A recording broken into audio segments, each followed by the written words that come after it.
በተለይ ወጣቱ ላይ ይሄ ጥቅስ የተለመደ ነው። እኔ ምንድነው እያኗኗርኩ ነው እየኖርኩ ነው፣ ሁሉም ማይሳካልኝ ሰው ለምን ሆንኩ ይላል ሰው ማለት። አሪያ ተመልከቱ፣ እንደዚህ የሚያደርግ ሰው አንድ ቀን የመኖር ጥቅም ስላልገባው። መኖር የሚገባ ሲያምህ ነው። በሰላም መኖርህ ጥቅም እንደሆነ የሚገባ ስትታመም ትረዳዋለህ ማለት ነው።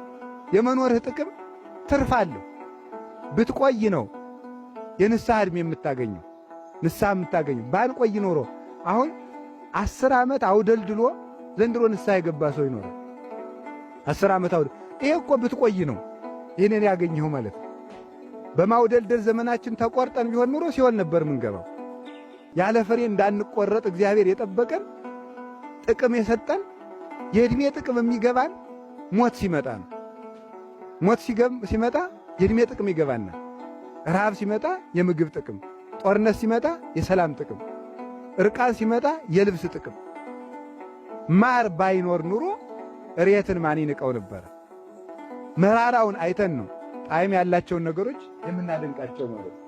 ስለዚህ ሰው ያለውን በእጁ ያለውን ነገር የሚገባው ሲያጣ ነው።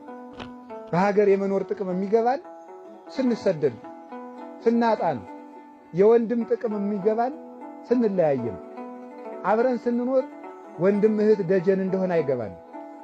የእናት ጥቅም የሚገባን ስናጣት ነው። የአባት ጥቅም የሚገባን ስናጣው ነው። ሁሉም ነገር ስናጣው ነው።